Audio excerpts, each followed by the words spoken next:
Good morning students. आज की इस वीडियो में हम बात करेंगे heat produced in a conductor by electric current. Electric current जब पास होगा किसी कंडक्टर से तो उसमें हीट प्रोड्यूस्ड होती है। तो इस वीडियो में हम जानेंगे कि कंडक्टर के अंदर वो हीट क्यों प्रोड्यूस्ड होती है और कितना प्रोड्यूस्ड होती है।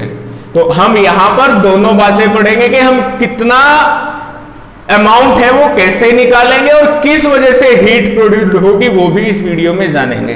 तो चलिए अपना टॉपिक स्टार्ट करते हैं। हीट प्रोड्यूस्ड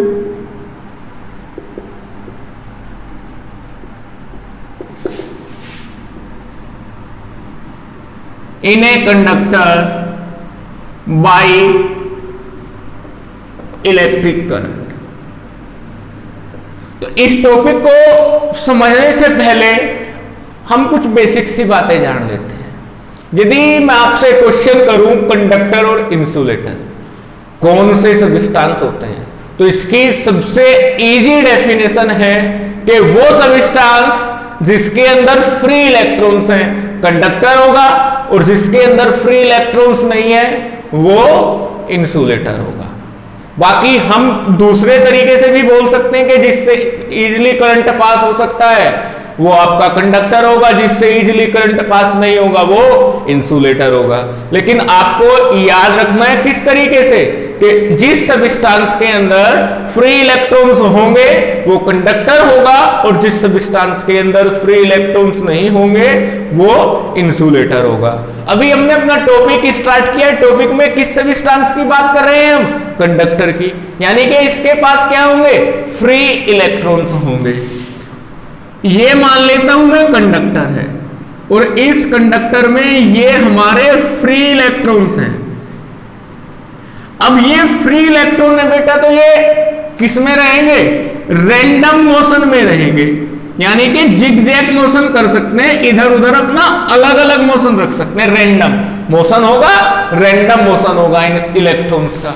किसी भी कंडक्टर के अंदर जो फ्री इलेक्ट्रॉन प्रेजेंट होते हैं वो किस केस के रेस्ट में होते हैं या मोशन में? वो होते हैं बेटा रैंडमली मोशन में होते हैं। लेकिन जैसे ही हम इसको कनेक्ट कर देते हैं किसी एक इलेक्ट्रिसिटी के सोर्स से, सोर्स यानी कि एक बैटरी या फिर सेल से, तो यहां पर क्या होगा कि इधर से इलेक्ट्रॉन चलना स्टार्ट हो जाएंगे। इलेक्ट्रॉन आएंगे बेटा ऐसे। अब इलेक्ट्रॉन वहां से आएंगे, इलेक्ट्रॉन ही यहां पर है, फ्री है। अब इन इलेक्ट्रॉन्स पर कैसा फोर्स लगेगा?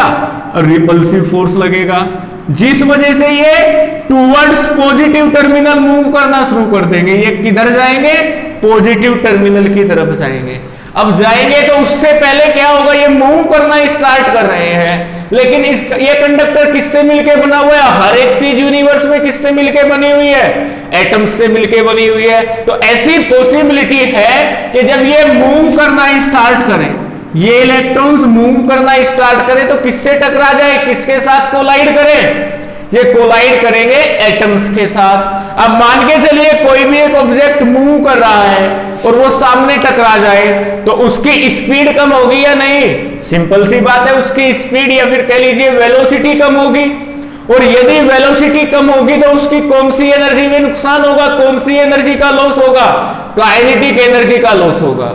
काइनेटिक एनर्जी का लॉस होगा और वो काइनेटिक एनर्जी कहां चली जाएगी? एटम के पास चली जाएगी। अब इसी चीज को मैं एक बार दोबारा समझाता हूं, रिपीट करता हूं, फिर आपका कॉन्सेप्ट हो जाएगा क्लियर।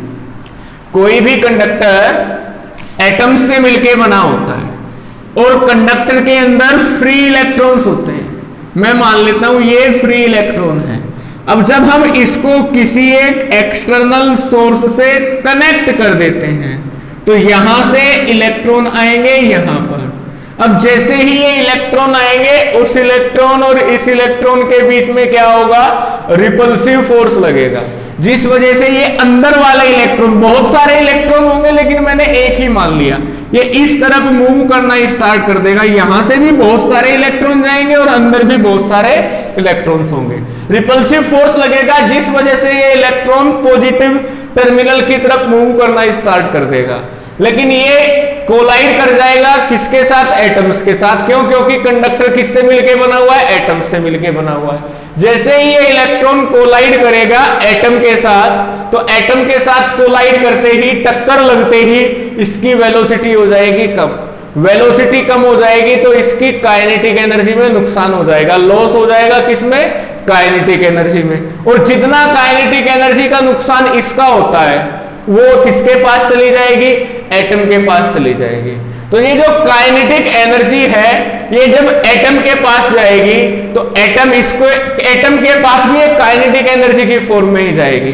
तो फिर वाइब्रेट करना स्टार्ट कर देगा एटम। एटम क्या स्टार्ट कर देगा बेटा? वाइब्रेट करना स्टार्ट कर देगा। और उसी वजह से यहां कंडक्टर का टेम्परेचर बढ़ता है। अब टेम्परेचर बढ़ेगा तो क्या प्रोड्यूस हो गई? वहां पर हीट प्रोड्यूस हो गई। यदि आपसे कोई क्वेश्चन कर ले कि किसी कंडक्टर के अंदर हीट कैसे प्रोड्यूस होती है, तो वो आप समझ गए होंगे। मैं एक बार रिकैप करता हूं, समझाता हूं कि हर एक कंडक्टर, सभी कंडक्टर के पास क्या होते हैं? फ्री इलेक्ट्रॉन्स होते हैं।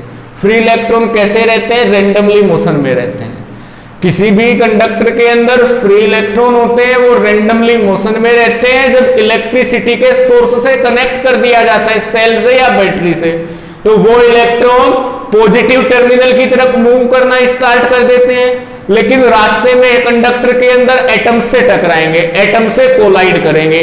जब एटम से कोलाइड करेंगे तो उनकी काइनेटिक एनर्जी में नुकसान होगा, लॉस होगा। किसमें? काइनेटिक एनर्जी में। वो काइनेटिक एनर्जी जितना नुकसान हुआ किसको मिल जाएगी? एटम को। एटम को काइनेटिक एनर्जी मिल गई तो वो क्या करना स्टार्ट कर देगा? वाइब्रेट होना स्टार्ट कर देगा। और जब एक एटम वाइब्रेट होना स्टार्ट कर देगा तो उसका टेम्परेचर बढ़ जाएगा। और यदि टेम्परेचर बढ़ गया तो क्या हुआ? वहां पर हीट एनर्जी आ गई। तो किसी भी कंडक्टर के अंदर हीट कैसे प्रोड्यूस होती है वो हमने जाना। अब मैं मान लेता हूं कि एक कंडक्टर है जिसका रेसिस्टेंस है R और इसको कनेक्ट किया गया है एक सेल से जिसका पोटेंशियल डिफरेंस है V और यहां से करंट पास हो रहा है I। तो हमने मान लिया कि एक कंडक्टर है जिसका रेसिस्टेंस R है, जिस बैटरी से कनेक्ट किया गया उस बैटरी का पोटेंशियल हमारा V है और यहां से कितना करंट पास हो रहा है? I पास हो रहा है। तो चार्ज कहां से मूव करना स्टार्ट करेगा बेटे? नेगेटिव टर्मिनल से पॉजिटिव टर्मिनल तक। तो मैं निकालता हूं work done carrying a charge Q from negative terminal to positive terminal। Negative terminal से Q चार्ज को पॉजिटिव टर्मिनल तक लेके जाने में कितना वर्क डन करना पड़ेगा? फॉर्मूला क्या है? V equals to W upon Q। तो W कितना आ जाएगा? Q into V। मैं डायरेक्ट लिखता हूं वर्क डन कितना हो जाएगा? Q into V। अब मैं मान लेता हूं कि the charge Q flowing through the conductor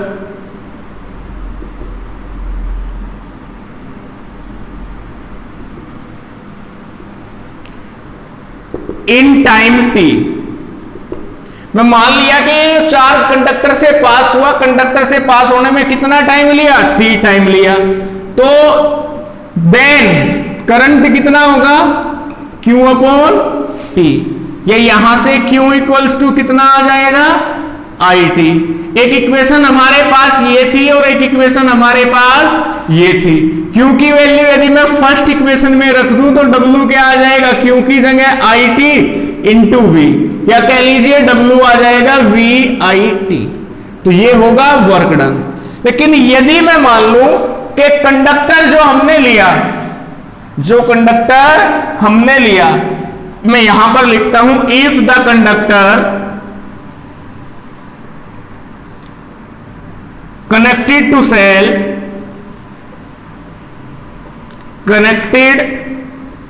to cell is purely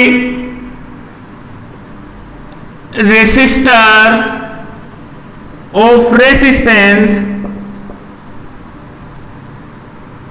R, then the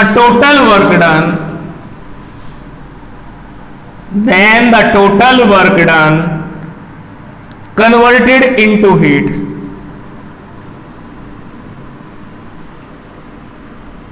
So heat equals to work done और heat equals to VIT.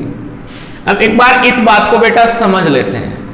मैंने स्टार्टिंग में क्या माना कि एक कंडक्टर है जिसका रेजिस्टेंस R है, उसको एक सेल से कनेक्ट कर दिया जिसके टर्मिनल्स के बीच का पोटेंशियल डिफरेंस V है और इससे पास हो रहा है करंट I। तो यहां पर यदि मैं Q चार्ज को मूव कराऊं नेगेटिव टर्मिनल से पॉजिटिव टर्मिनल तक, तो पोटेंशियल डिफरेंस की definition V equals to W upon Q से W इक्वल्स टू आ जाएगा VQ। सबसे पहले हमने यही लिखा है, work done carrying a charge Q from negative terminal to positive terminal. तो वर्क डन कितना होगा, W equals to QV। The charge Q flowing through the conductor in time t।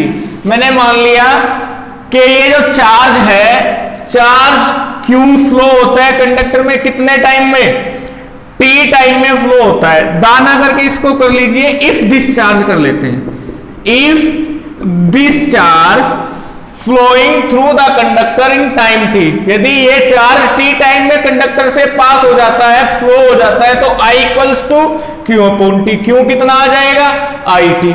तो Q की वैल्यू रख के हमें वर्क डन मिल गया VIT। अब फिर हमने लिखा कि ये कंडक्टर, मैं मान लेता हूं कि जो ये कंडक्टर है जिसको सेल से कनेक्ट किया गया है, ये एक प्योरली रेसिस्टर है जिसका रेसिस्टेंस है R, यानी कि ये पूर्ण रूप से पूरा कंप्लीटली एक रेसिस्टर है।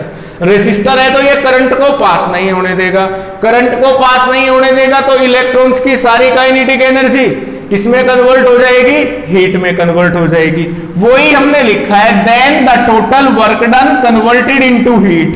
सो heat equals to work done, और हीट कितना आ गया, VIT।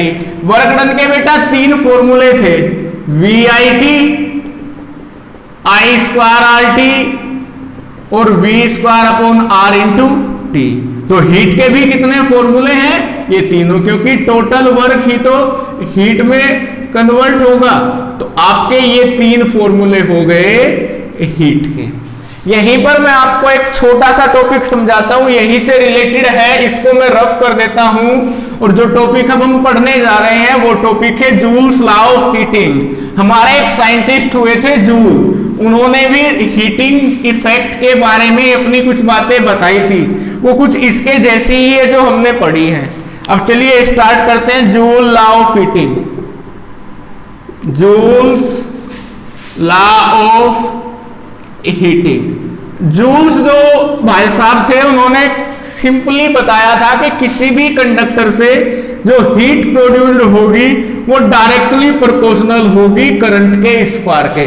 किसी भी कंडक्टर से जितना करंट पास हो रहा है उसके स्क्वायर के डायरेक्टली प्रोपोर्शनल होगी हीट। जितना उस कंडक्टर का रेजिस्टेंस है उसके भी डायरेक्टली प्रोपोर्शनल होगी, और जितना टाइम तक वो पास हो रही है उसके भी डायरेक्टली प्रोपोर्शनल होगी। तो यदि मैं तीनों को कंबाइन करूं तो H proportional I square RT आ गया। उन्होंने कहा कि जब बाद में एक्सपेरिमेंट्स करके देखा गया कि इनका फॉर्मूला कंप्लीटली सही है, तो यहां पर किसी भी कांस्टेंट की जरूरत नहीं पड़ी और प्रोपोर्शनल को रिप्लेस कर दिया गया इक्वल के साथ, और ये हो गया हमारा जूल्स लॉ ऑफ हीटिंग का फॉर्मूला। अभी हमने जो पढ़े हैं तीन फॉर्मूले थे, VIT, I स्क्वायर RT और V square upon R into T। अब इन तीन में से ये जो फॉर्मूला है ये ही किसने डिराइव किया, जूल ने। किस कॉन्सेप्ट के अंदर, अपने लॉ के अंदर, जूल्स लॉ ऑफ हीटिंग में उन्होंने कहा कि किसी भी कंडक्टर से जितना करंट पास हो रहा है उसके स्क्वायर के डायरेक्टली प्रोपोर्शनल होगा हीट, उसके रेसिस्टेंस के डायरेक्टली प्रोपोर्शनल होगा, और जितना टाइम तक करंट पास हुआ उस टाइम के भी डायरेक्टली प्रोपोर्शनल होगा। तीनों को कंबाइन किया तो आ गया H proportional to I square RT। फिर यहां पर देखा गया कि ये प्रोपोर्शनल का साइन लगा के जब हम इसको फॉर्मूले को वेरीफाई कर रहे थे तो इसका आंसर प्रैक्टिकल वैल्यू और रियल वैल्यू सेम आई, तो इसीलिए प्रोपोर्शनल को हटा के क्या लगा दिया गया, इक्वल। इस वीडियो में इतना ही। Thank you class.